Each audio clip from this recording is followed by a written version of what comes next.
After 50 years of co-education, Stowe now has 368 girls and 537 boys.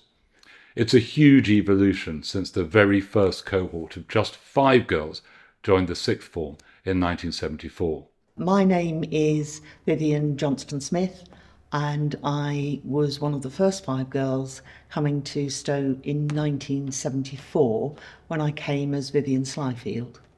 So my name's Caroline Haynes, and I came to Stowe in 1974, and I was here just for a year, and I was one of the first 5 girls.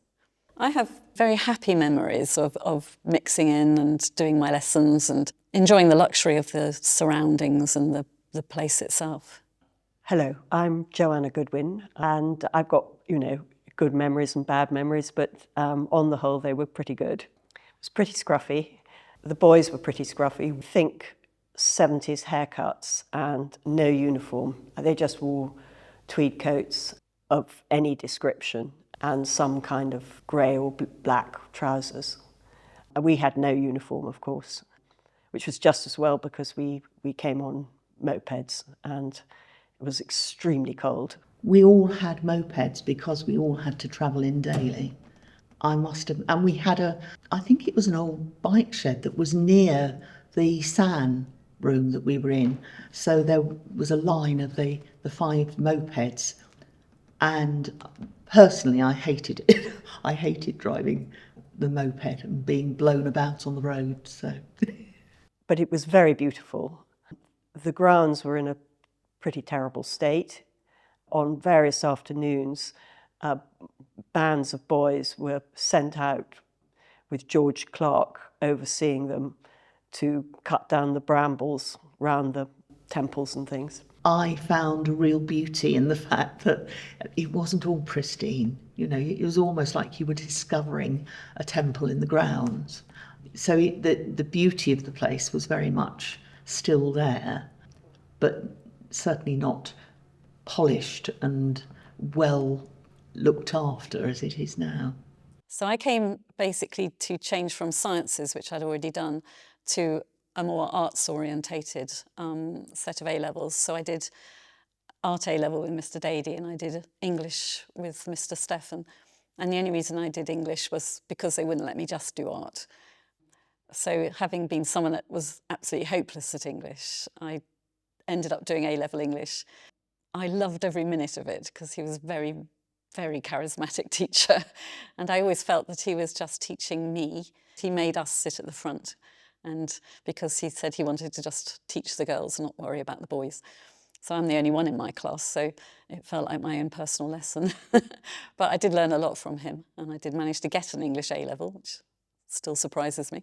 The boys definitely thought we were swats because we would go to the library and work, whereas they would not be seen to work during the day, and then they'd put in all-nighters, as they said. As a group of 5 out of 600 boys, we were obviously in a minority and we were changing something. And I think I was certainly conscious that how things moved from then might actually hang on how this experiment worked.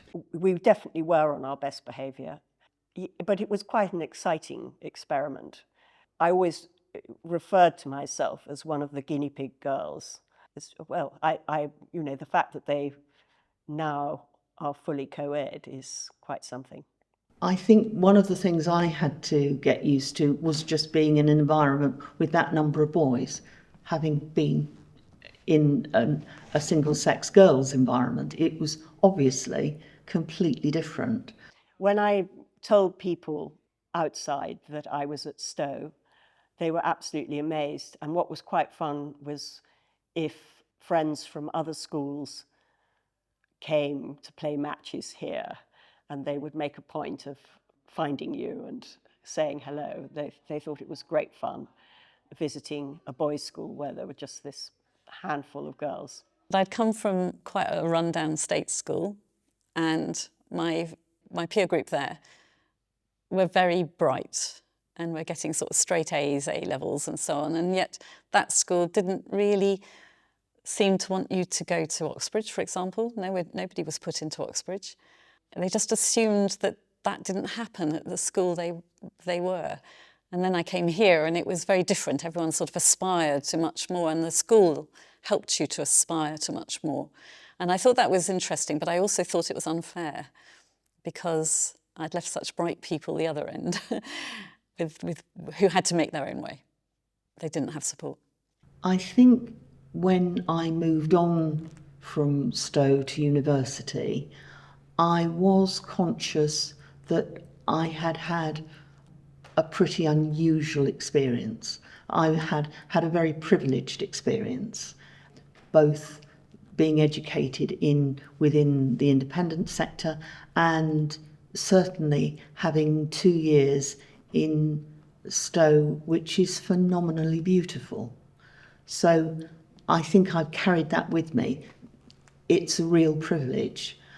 And I was conscious of that moving on to university, and the fact that the experience of being girls in pretty much the first cohort, that was unusual.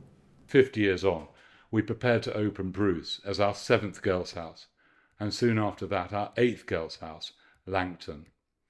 Each house will become home to 60 pupils, and we look forward to reaching gender parity across the school for the first time in our history, and celebrating the contribution our girls have made to Stowe's success.